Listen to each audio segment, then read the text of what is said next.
Hello, everybody, and welcome to the DATAcated show. I am your host, Kate Strachnyi, and the founder of DATAcated. We have an amazing show put together for you today. We're going to talk about delivering engaging and data-driven user experience. And we're going to have a co-host that I'm going to introduce shortly, as well as two guest speakers that I'll also introduce, and we'll bring them on as the show goes on. As you're joining the show, I definitely want to hear where you're tuning in from and how familiar you are with data-driven user experience. Let us know if you're currently using any embedded analytics tools and sort of give us a hint into your knowledge on the topic. This way we can help drive the conversation. I also love hearing from individuals and letting me know where they're tuning in from. A lot of times we get some interesting participants from all over the world, so I really can't wait to see that in the comments. Make sure you use the comment section for not only asking us questions throughout the show, but also for networking. I know in-person events are almost fully back now, but I still think that there's so much value in joining these live virtual sessions where we can still interact with each other from all over the world. Now, you're going to hear from Sonny Rivera. He is from ThoughtSpot. He is going to be the co-host of the day, and we're going to also be joined at some point shortly by Tina Kung, co-founder and CTO of New.io, as well as Palash Soni, co-founder and CEO of Goldcast. And I'm actually not going to wait. I'm going to go ahead and bring Sonny up on our virtual stage here. Hello, hello. Welcome to the DATAcated show. Hey, thank you for having me. Boy, am I honored to be here with you. So thank you for having me co-host with you. Absolutely. So I will tell the audience the day I met Sonny. We were at the ThoughtSpot Beyond event. It was, I believe, May or June of this year, 2022. Was it May? Yeah. It was May. Sonny was just getting started at ThoughtSpot. And yeah, we got to go to a lot of the sessions together, got to learn a lot more about what ThoughtSpot's up to. Very fun experience. We even got to go to the party after and really get to know each other. So that was fun. And now you're on the DATAcated show. So fun. I love it. Yeah, I'm so happy to meet you. Yeah, we had a great time. And I was just getting started. I was actually not with ThoughtSpot at the moment. I was just about to start a few weeks later, but I wanted to make sure that I got to that event so that I could better understand them and their customers. It was awesome. Yes, if you attended that event, you understand everything. Now that's so, Sonny. Now you're the Senior Analytics Evangelist at ThoughtSpot. Let's talk a little bit about how did you get to that role and what are you currently doing?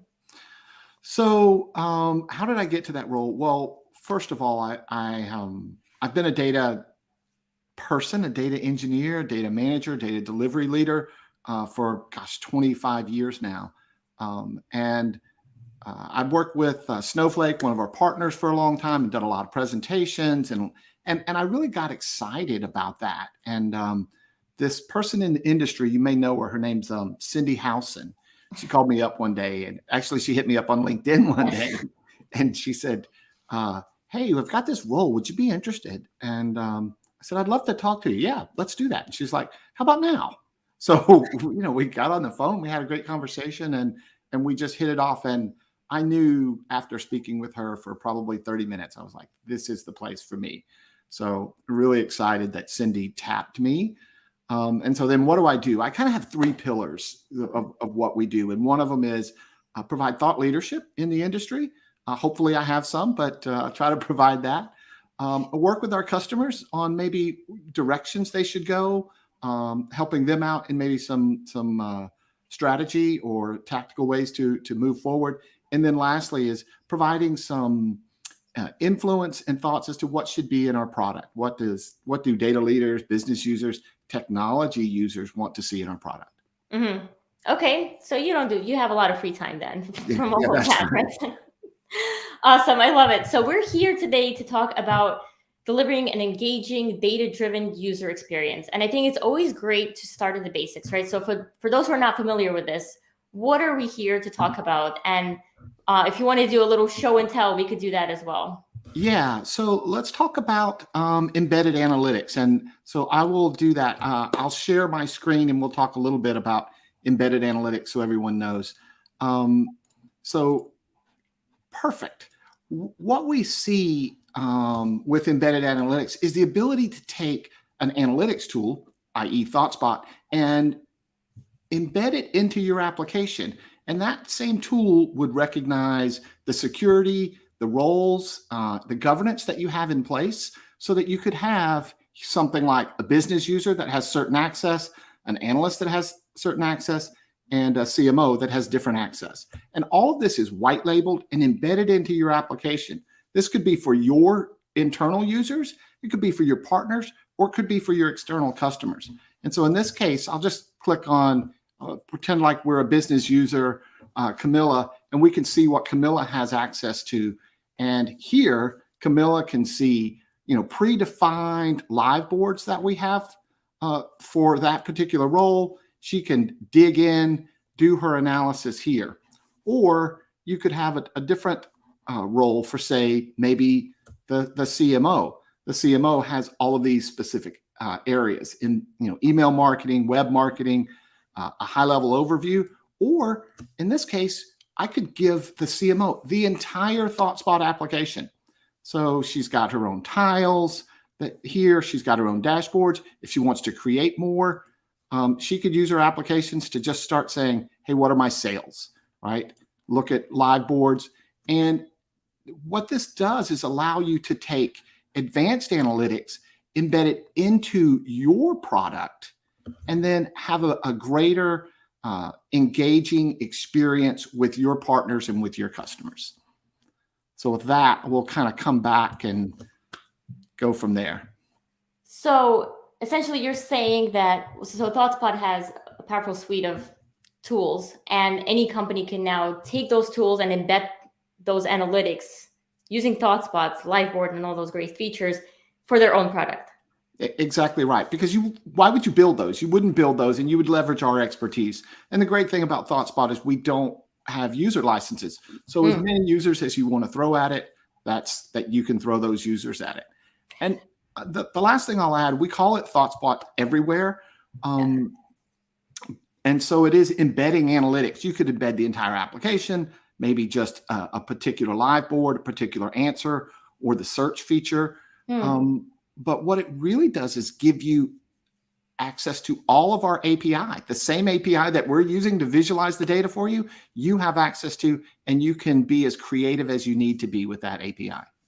And I can imagine companies get very creative, because once you give them the tools and they have the needs that they come to you with. So I wanted to ask you, what is some of your maybe favorite use cases of embedded analytics with ThoughtSpot? So a couple of them are, well, I'll tell you, I was at Star Compliance, one of our customers the last week, maybe it was before that. They're using it for financial services, compliance, and engaging their users are compliance officers. They're not technical data analysts, so they can do their work, ask their next questions about particular compliance events. So that one is one. And then a subset of that is maybe taking their data and mixing it together with Star Compliance's data to do analytics on the combination of both their data and data that Star Compliance is capturing for them. Oh, interesting. All right. And, let's briefly talk about some of the benefits of actually bringing these analytics in-app, right? So why do we care as business leaders that our customers are getting to see these analytics in the same app that they're used to using? Well, it's a seamless experience, right? And if you're a product owner, if you're a builder of a product, you don't want people leaving your product or having kind of a substandard interface for analytics, like, oh, I'll just email them a PDF weekly instead of being able to interact with it live. So that's one of those. To me, being able to have these embedded analytics, have users have a seamless experience where it's driven by the UI, it's driven by user experience, and it creates a sense of community, a sense of engagement. Right. It helps retention. It helps drive additional revenue as well. Right. Yes, and I'm just thinking from my personal user perspective. Once an app tells me to go somewhere else, I'm like, okay, no, I'm good. Yeah. I don't want to see it that much. And it's like it's not really valuable anymore, because once they tell you to leave, it's like, okay, that's a whole separate thing that I need to sign up for, and it's a huge friction, right, that you're helping to overcome. Yeah, absolutely. Making it frictionless is tremendous. And we see it a lot of marketing use cases. So, our guests are going to tell us how they do that as well. So Yes. let's hear what they have to say. Yes, I can't wait. I'll bring them on. I'll just ask you one question here from the audience, and we're going to bring on our first guest. All right. So Hutesh is asking, is this embedded system, is it adaptable to environments, or do you have to manualize it? Which algorithm is this for capturing analytics? So basically, is there anything manual that has to happen, or maybe talk a little bit through the process of if a client is interested in using ThoughtSpot embedded analytics, or I guess you call this ThoughtSpot everywhere, right? That's right. The right, I'm trying to get the right lingo here. What would that process look like? Yeah, so ThoughtSpot everywhere. ThoughtSpot is a SaaS application, so we're completely in the cloud. What I didn't show you, and I should have, I thought about, was showing you a playground, and I'll put a link in the comments. But we have a playground, and you can go in and see exactly what code you need to have to embed ThoughtSpot into your application. It's really exciting, but I'll put that in there. And what we do in that little playground is give you a few toggle buttons to say, hey, I only want this live board, specific live board. Here's the JavaScript code that gets generated for how to integrate security, how to display that live board. You cut and paste that, put it into your HTML code, and ThoughtSpot is embedded into your application. Oh, that sounds pretty simple. That's great. Yeah. All right, so we'll get a link over to everyone who signed up. We'll send it over in an email, and then we'll put this in the comments so you can click after the show. All right, Sonny, are you ready for our first guest here? I am. Awesome. Let's go ahead and bring up Tina Kang. Hi. Thank you so much for joining us. So Tina is the co-founder and CTO at New.io. And Tina, well, welcome to the DATAcated show. Very, very happy to host you here. I can't wait to hear more about you and more about New. Thank you for having me. So I'm Tina, CTO and co-founder of New. So if you don't already know, New is the last three letters of revenue. New is for revenue. New is an easy-to-use RevOps platform that manages the entire revenue lifecycle of modern businesses across all channels. Awesome. Well, thank you again for being on the show, and I can't wait to get into how you're actually using ThoughtSpot everywhere for New. But before we even get to that, let's talk more about New.io and sort of where you felt you had this need to start to leverage embedded analytics. Yeah, sure. So first, let's talk about what is RevOps, right? So New is actually RevOps platform. So RevOps is really to align sales, customer success, and finance. All these operations across the entire life cycle of the customer to drive revenue growth. So this is a holistic approach designed to break down the silos between departments. So before New, even tools were siloed, right? In order to manage RevOps from quotes to invoices to revenue, companies actually have to put in multiple subsystems, for example, a CPQ system, order management system, a billing system, etc., and invest in a lot of IT resources just to stitch these, incompatible systems together. Mm-hmm. And data engineers that pipe the transactions from one system to another. So in the old days, when you were just selling like a few deals a quarter, it may not be a big problem. But now in the modern days, when you have revenue streams flowing in from all different channels like direct sales, PLG, self-service partners, this becomes a huge headache. And the worst is your revenue data is segmented and scattered everywhere. Yeah, so data from all these transactions, right, from quotes to orders to revenue, is really critical for decision making. So, for example, in today's economy, right, it is really important to know how much percentage of revenue comes from new logos, from upselling, from expansion, or from potential churns, right? So what is the revenue lifecycle if you're launching a new product? Right, believe it or not, a lot of questions are really left unanswered. Yeah, and I wanted to ask a follow-up question. So in terms of users of New, are there specific industries that are more focused on sort of trying to manage their revenue lifecycle and care more about this, where is this money coming from? Is it upselling or other sources? Yeah, so we can see that, like I mentioned, there are actually many different industries, right? So right now, for example, our focus is very much like high tech, and SaaS industry, where the industry is actually leading the innovation of all kind of revenue models in terms of consumptions, pay as you go, credit burn down, all that, right? All of these innovations actually bring in more challenges about revenue management across the board. All right, so you saw the need, and you're like, we need to get more insights into this space. So I'd love to hear more about your approach.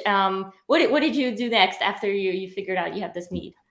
Yeah, sure. So New is actually a transaction management system, right? So revenue lifecycle, we provide revenue lifecycle platform that streamlines transaction from like closed invoices to revenue. We provide a holistic platform with a single end-to-end view of data. So for each transaction, even when it's as early as a quote or order, we generate really critical revenue metrics like booking AR, CMR, ACV, even sales commissions in real time. So you can see the depth of our data as well as the real timeness of our revenue metrics differentiates us from our competitors. So in addition, right, with our really easy to use UX, our price builder, RevOps can innovate any combinations of revenue models, including like subscriptions, consumptions, pay-as-you-go, tiered discounts, tiered pricing, and many more. So for the first time, this is a platform that allows RevOps to A/B test the pricing and packaging strategy and see results. Yep. No, that's really interesting. I do have a quick question around, from a revenue ops perspective. You probably have a very different perspective on looking at embedded analytics and what does it do for you from your own revenue perspective? Do you think of it only as retention? Do you think of it as customer value? Do you think of it as loss leader or maybe a freemium model? How do you think about leveraging embedded analytics within your own organization for revenue generation? Yeah, so really good question, right? So we are a platform where data is calculated, analyzed in real time when transactions occur. So for example, when you upsell a subscription, right, you see the revenue stream of the subscription goes up in real time at the time when you upsell. So when you ingest raw usage, you see usage getting rated and also appear in the usage trending chart in real time.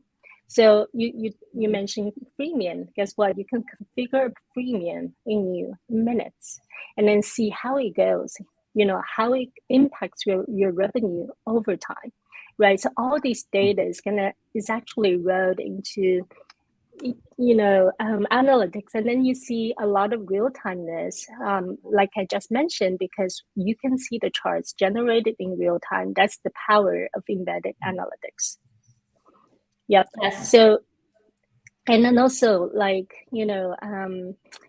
in addition to all these revenue metrics such as AR growth percentage, NDR, customer revenue churn, those are really popular metrics, right? But our most popular and useful chart is called AR momentum.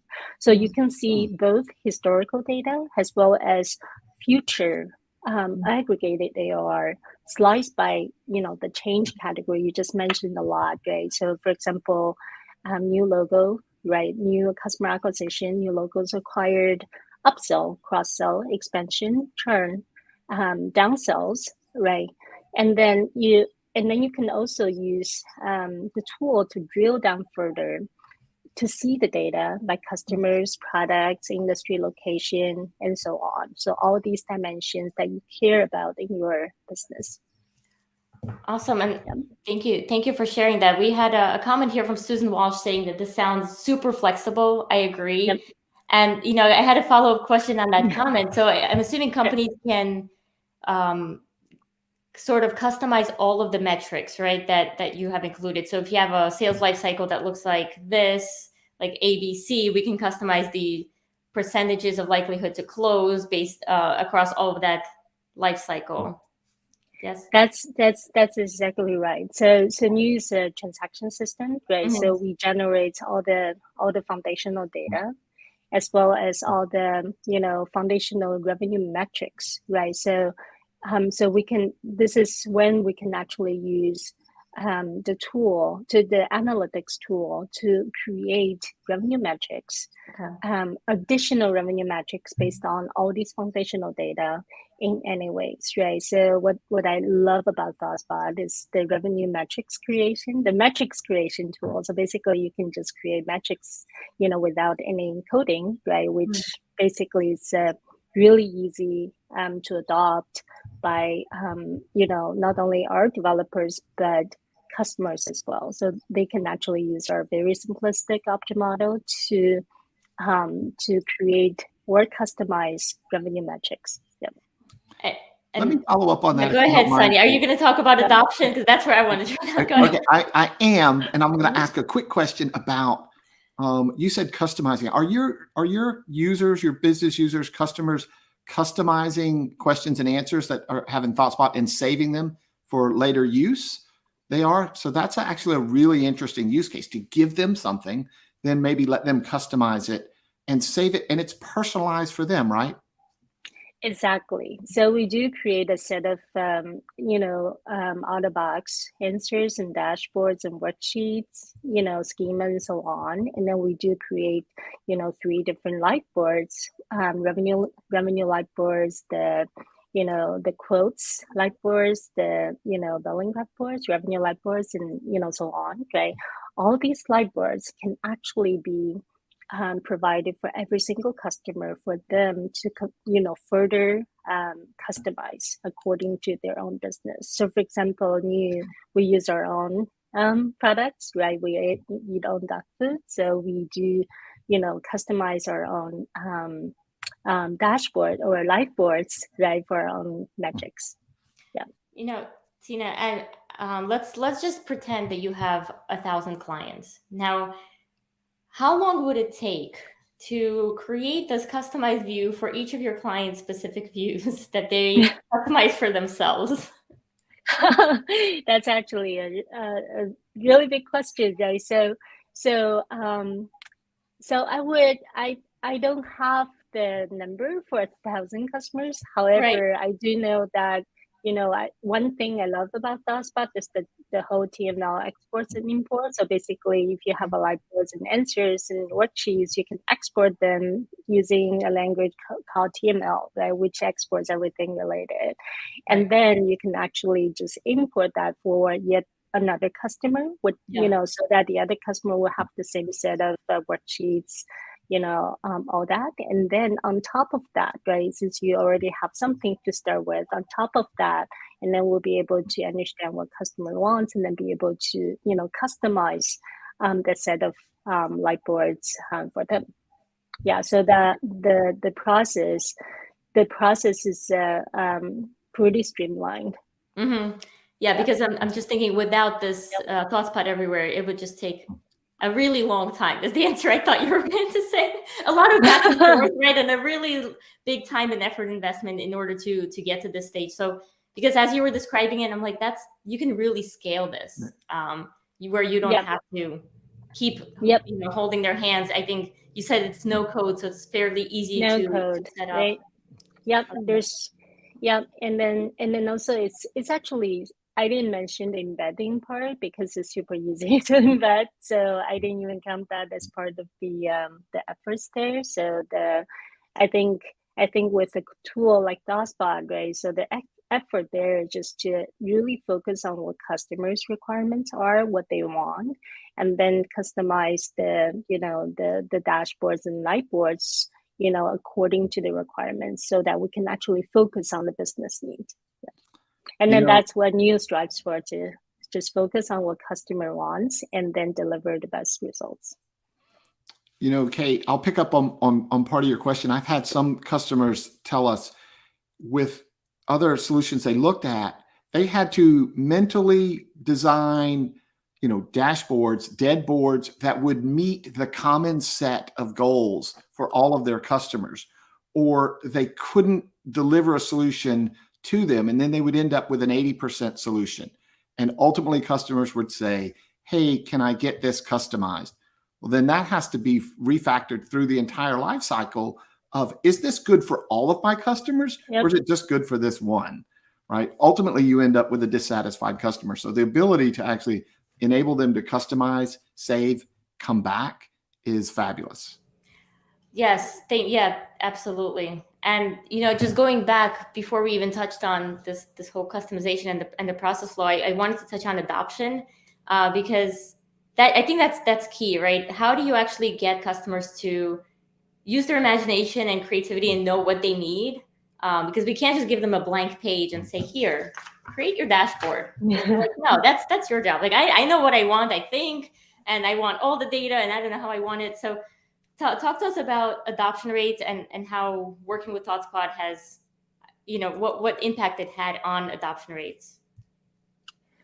Yeah, so for customer, I think customer adoption is really, really critical for us, right? So you can see that New provides our data model is it's actually simple to adopt, right? Even though we're solving a really complex problem, right? So when we are searching for a solution, we also would like the tool itself to be really simple to adopt, not just for our engineers, and like no learning curve for engineers when we adopt the tool, but also for the customers as well.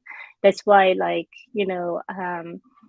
we have our best practices, right? Where we build into the out of box light boards, and then when customers saw the light boards, they were like, "Wow, this is the data one." Magic. Yeah. Yeah. Exactly. And then they would like to have like little tweaks everywhere, and this is where we can just use all kind of tools in ThoughtSpot to really help our customers to get to what they eventually want. Yep. So adoption, it took us probably a couple of weeks, Wow. not Okay. months. That's a Not powerful months. quote right there. Yes, not months, just to get the worksheets and light boards ready, and then also embed the tool into our multi-tenant systems. Yep. So Tina, can you talk about your customer adoption of embedded analytics? Because I love what you guys have done with starting customers off with a place to begin and then going from there. And then a side note, I love the way you actually use live boards now, right? So Yeah. So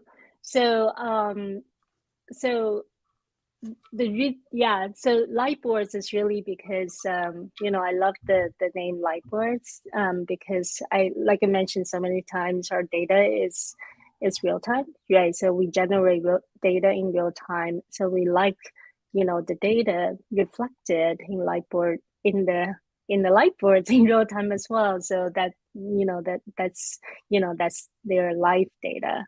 So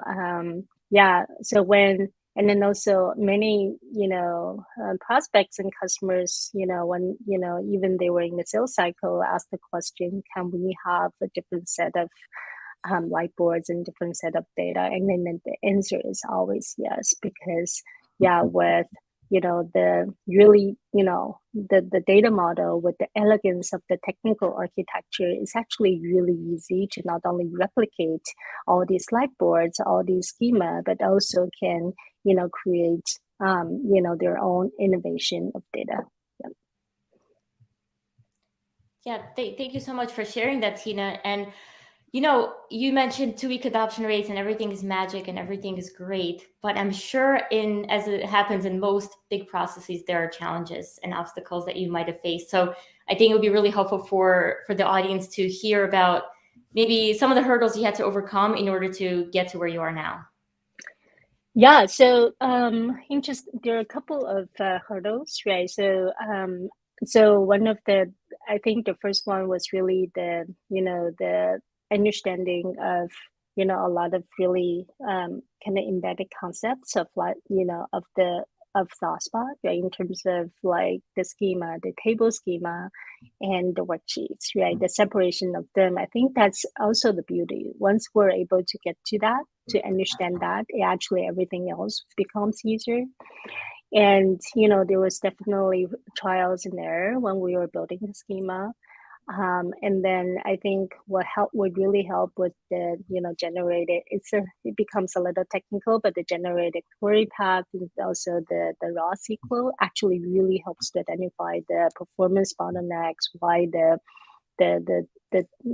answers didn't really work and all that. And we did run into a few issues with the TML exports and import, because that's what we use to kind of replicate all these dashboards everywhere. Okay, so but I think we got those all resolved by customer support. And then the final stage about adoption is really working with news customers to basically show them the dashboards and then see the light boards actually answer their questions, and then collect more requirements, and then just enrich either the data presentation or the contents of the light boards to solve their needs. Okay, But, so yeah. It seems like you had some technical complexities, but the ThoughtSpot team was able to just hop on and help through that process. Yep. That was really the support was extremely helpful. Yep. Awesome. That's good to hear. Yeah. Great, Sonny. Any final questions that you'd have for Tina before we move on to our next guest?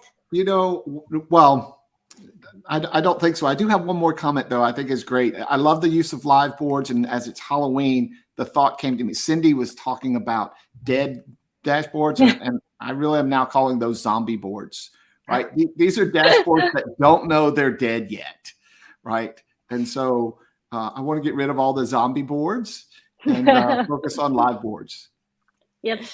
All right. Thank you so much, Tina, for joining us.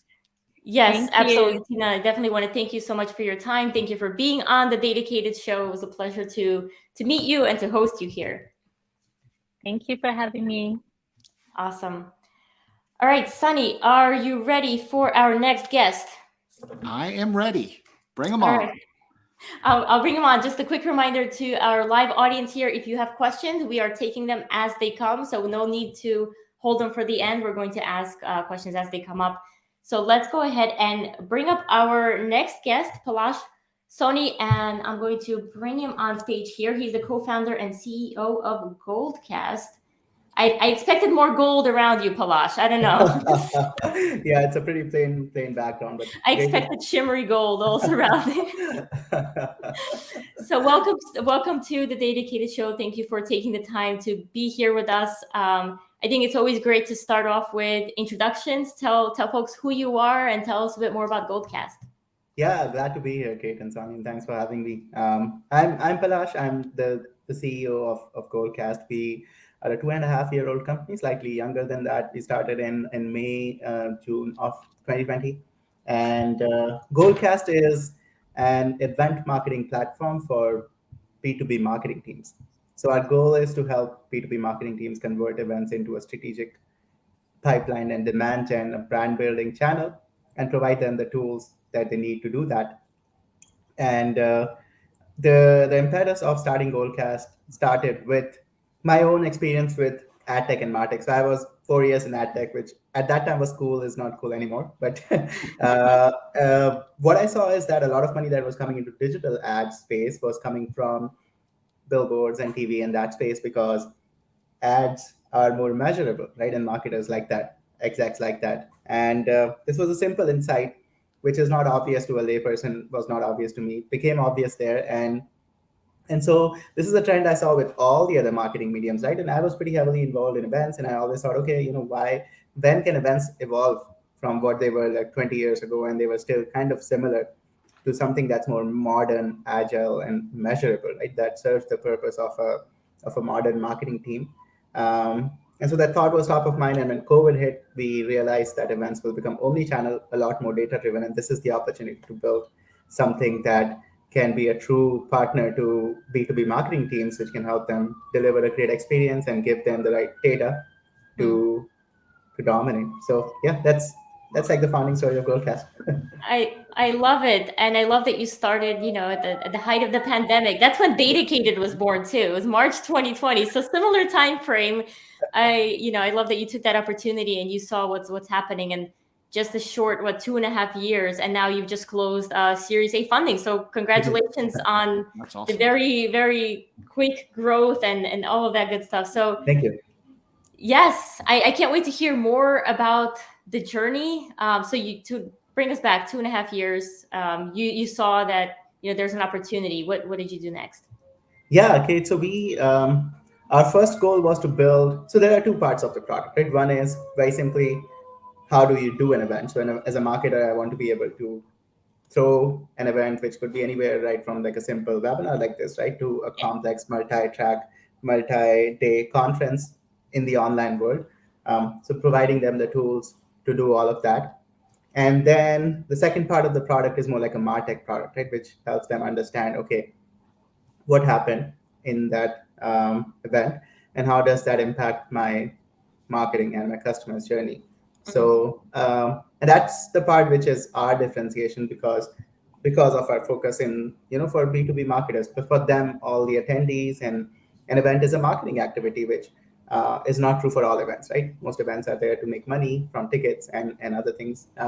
So in that way, our persona was unique. And what we realized when we looked at it is that a digital event is more like, if you want to make it simple to understand, is like a website visit, right? It's a digital touch point, but it's a very heavy duty digital touch point, because it leads to like we realized that an attendee who would spend like 30 to 45 minutes in the event would probably generate like 50 to 70 data points. So that's like a lot for, say, 1,000-person event. That's just an insane amount of data. So a lot of our effort is spent on data analytics and integrations and making that actionable. Okay, so just to make it clear for the audience, by data points, you mean like if I'm in an event page, Yeah.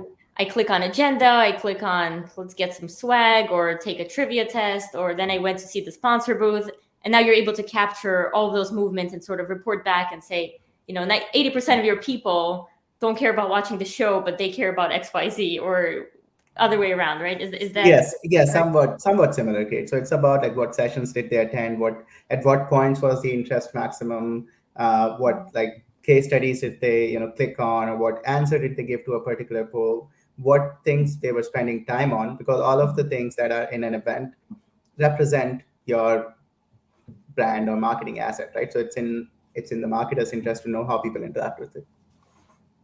And so as a as a brand, a product, I've done this event and I've got all this data, but what I really want to know is, what's the ROI of this event? How many of these folks turned into revenue, freemiums, free trials, turned into actual sales, not over just like during the event. Obviously nobody clicks and buys right in the event. What they end up doing is upselling or some other activities. Do you keep that over time, and do you help companies understand that ROI? Absolutely, Sonny. So that was to get there. We think of it as like a multi-part journey, and the first part, which we are kind of through now, was to just be able to collect all of this data from all the sources, right? Which is mostly like the front end interactions and everything like that, and then be able to push that into system of records, right? So Marketo, Salesforce, all of those. So we did a ton of data engineering and integration iPaaS kind of work to make sure that all of that data is represented inside Salesforce, Marketo, HubSpot in a way where marketers can make sense of it, right? So that was part number one. What we realized is that that's not enough, because our persona is kind of unique amongst the tribe of marketers, right?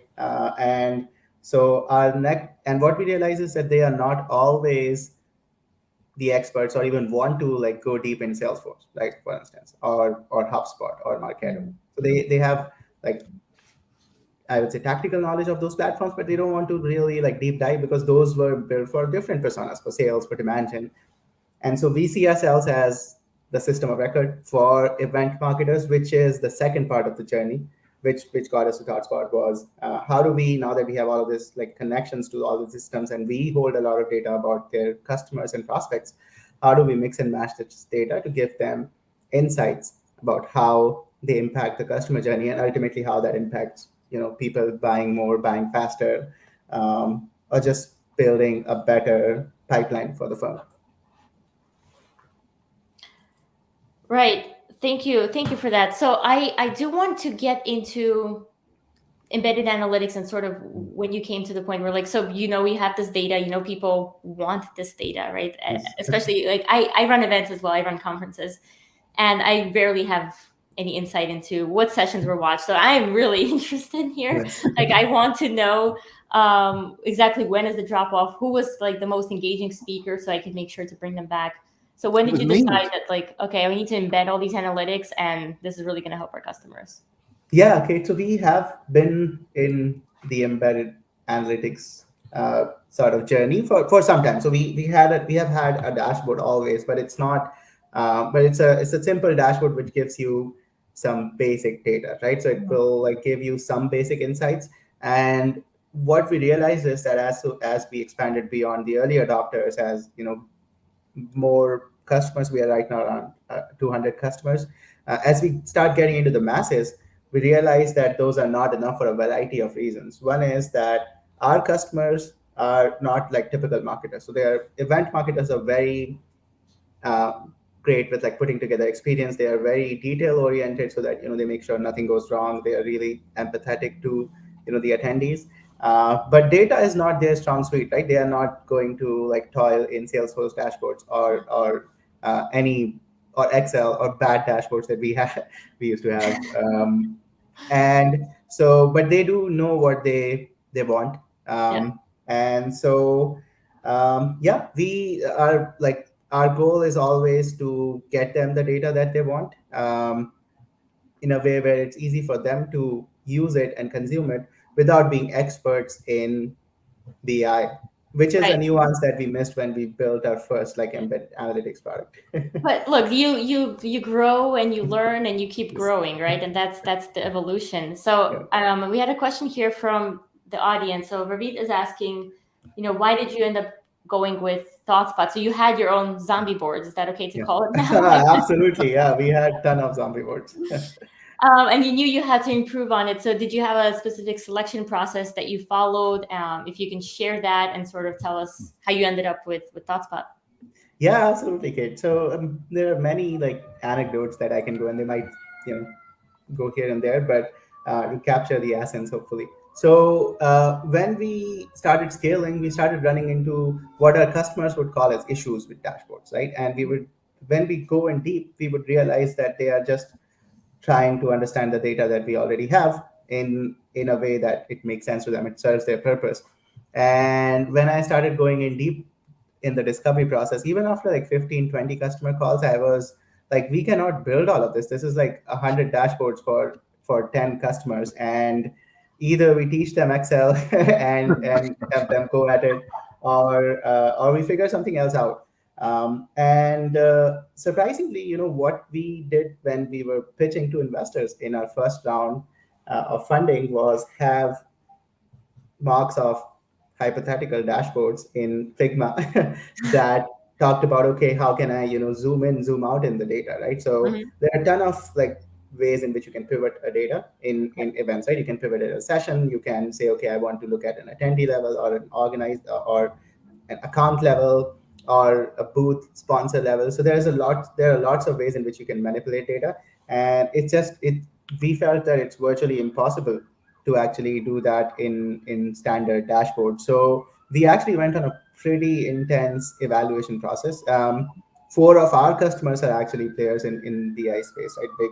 Big players in BI space, plus our existing vendor. And then we had, I think, 3 or 4 other players. And our goal through this whole process was to be able to give customers the tool that they need to solve their own problem themselves, and not having to sacrifice or be sort of bound by their own BI or analytics skills. So when we looked at ThoughtSpot, it kind of clicked with me instantaneously, because you can click on one particular data point, zoom in on that, and it's like how a normal human would use a dashboard, right? There Which you is, go. yes. That's what we want. Yeah, and that nuance again was not something that me, as I've always been an engineer, I didn't realize that it's not something that's very obvious required, but turns out it is, right? People think in that way, where they want to be able to like zoom in and zoom out of data with ease, and that was like the thing that drew us towards ThoughtSpot.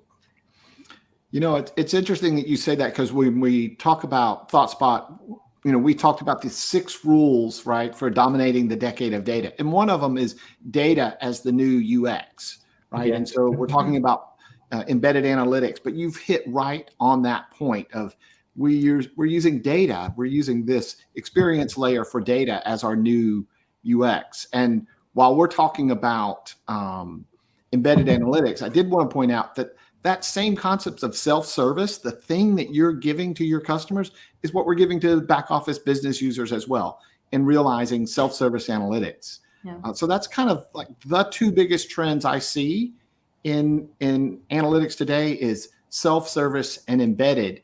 And you have managed to put both within your product. So that's awesome. Absolutely. Yes. Son. I absolutely love it. Yeah, go ahead, Palash. And there's just one small point that kind of draws from your point, is that what we also realize is that with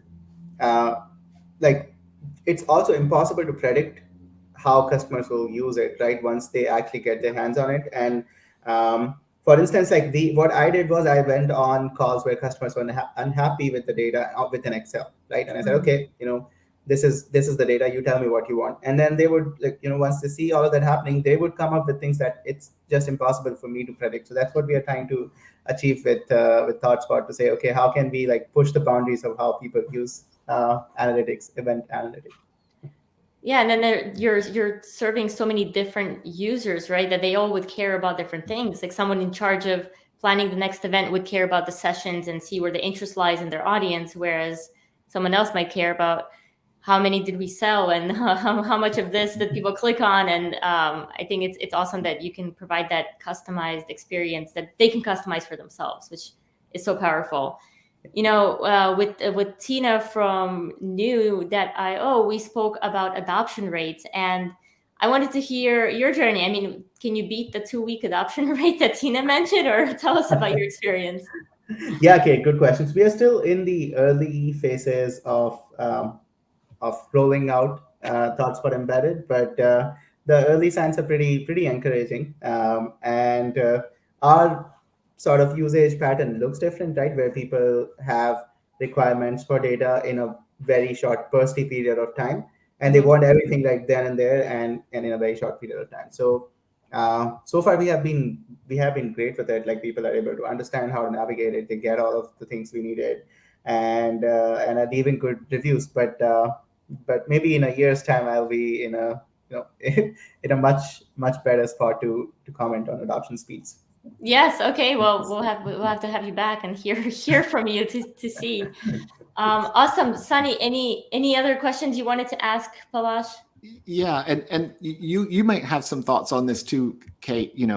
As a Palash, you said event marketers were different, and that's absolutely true. When I see these happening, there's this hectic pace of work that goes into an event, and then there's a collective sigh of relief the day after the event, right? And you probably go through this cycle over and over, customer by customer, right? Yes. Kate, you probably experience it. So, what does that cycle look like for your customers through your tool?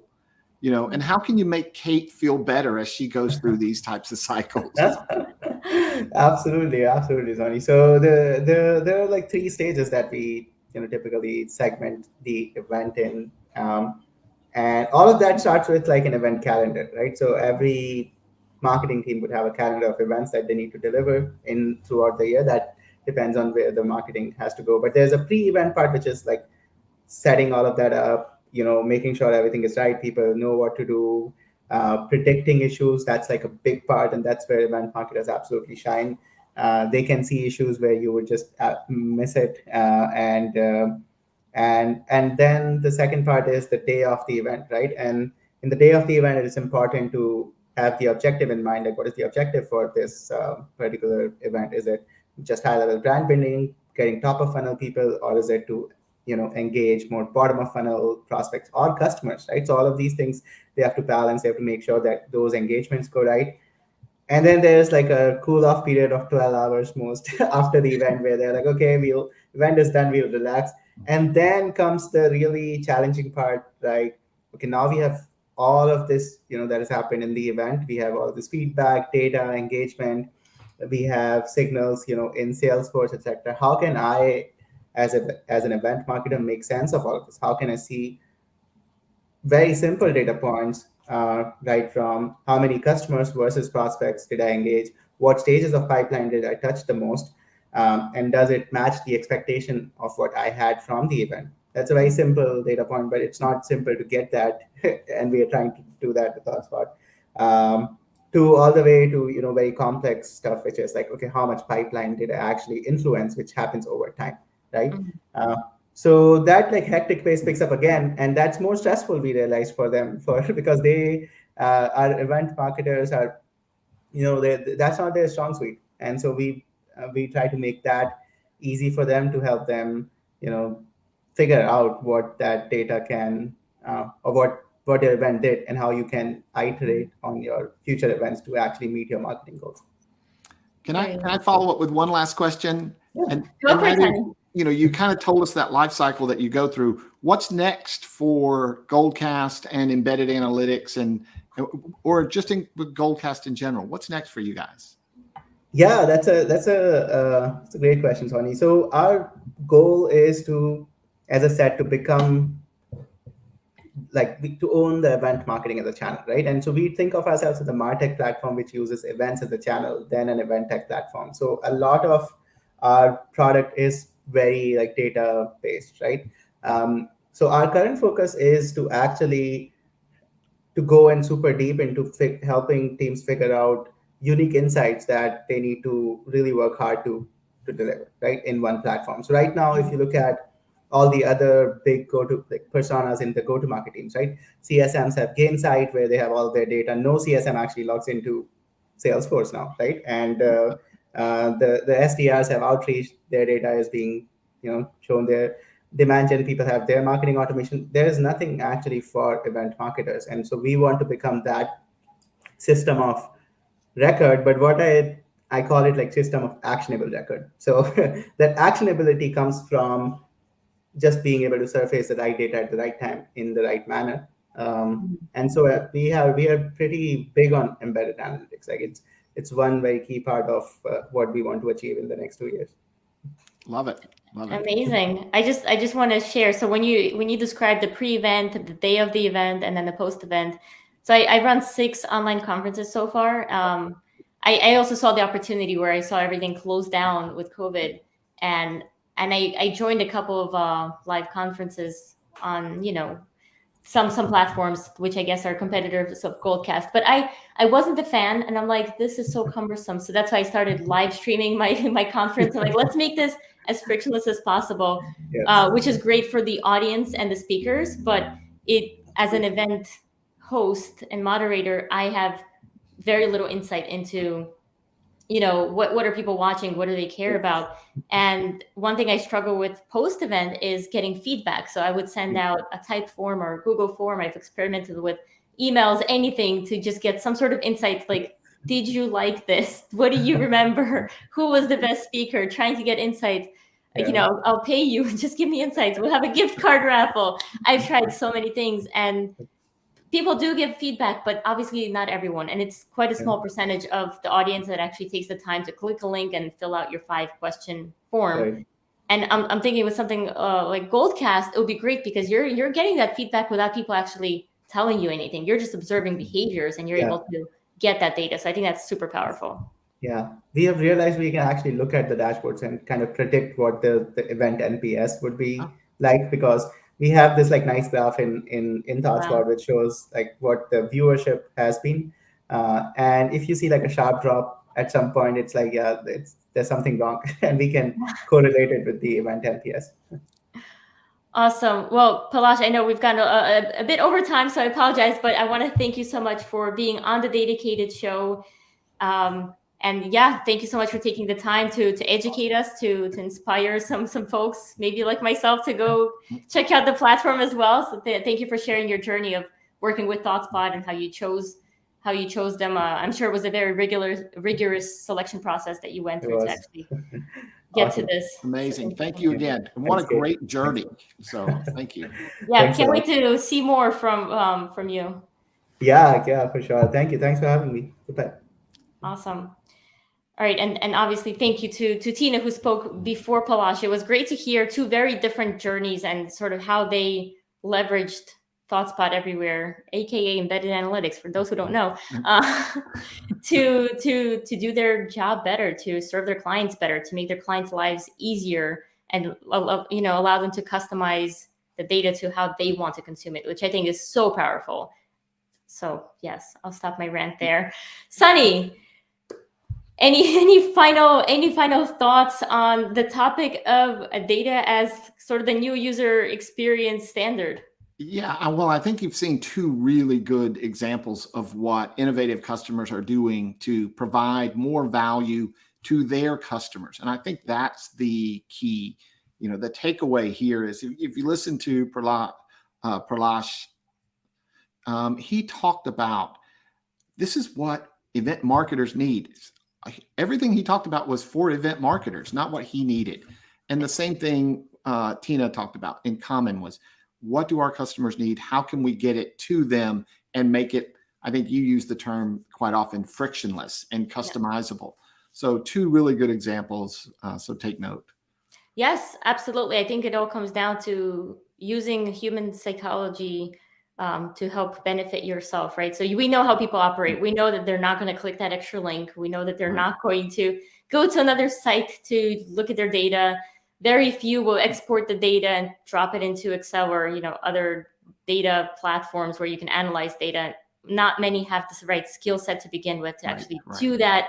So I think so many friction, so many walls removed where you can just in-app bring all of those analytics and insights to your customer is just very powerful. Yeah, I think you're going to see more of that. I think with data sharing and things like that, what you're going to see is companies like Goldcast and New be able to say, this is how you're benchmarking against your category in your industry, right? Because you're going to share data in, maybe it's in aggregate, but how well am I doing? How well is my sales cycle versus my competitor or the industry? How well is my sales cycle or marketing cycle versus the industry? So those will be interesting to see. And all of that is enabled with, modern data stack, embedded analytics, and really innovative companies like Goldcast and New. Yeah, now I'm wondering, how well is the DATAcated conference comparing to other online data conferences? Oh, no. So you're one of those. I gave you something to worry about. I'm so sorry. No. Actually, it's not worry. It's more of an intrigue and a curiosity and excitement. That's what makes you a data person, right? Desire to improve. That's what it is. And make sure I serve my audience better. I think I'm always all about the audience and making sure that they're getting the value that they deserve. So I do want to thank you so much, Sonny, for taking the time here. Before we wrap, I always like to ask where people can go to learn more about the topic, and also if they want to continue the conversation with you, where can they go? Well, first of all, I will say, ThoughtSpot everywhere. Don't forget to post the link. We'll post that link for folks that are interested. You'll find me on LinkedIn a good bit, so find me there. You'll find me on Twitter as well, but mostly LinkedIn. And then there's some great content on ThoughtSpot's blog around ThoughtSpot everywhere. Recently, let me see what's coming up recent for me. I'll be presenting at Snowflake's Build Conference. Oh, nice. November 15th and 16th. So check that out. I'm going to show you how to build machine learning models in Snowflake and Python, and then evaluate them and look at the outputs for business users with ThoughtSpot. Awesome. I love it. Okay, everyone, go check that out. And in addition to the link to the playground, I'm also going to share the link to the Insider's Guide to Improving Customer UX. So I think we have a link to that ebook. I'm going to share that in an email as well as in the comments here. Perfect. Awesome. Thank you so much for having me. I'm really excited to be here. So absolutely. Thank you so much, Sonny. I will see everyone online. Stay DATAcated, everybody. Thanks for joining. All right. Bye, y'all.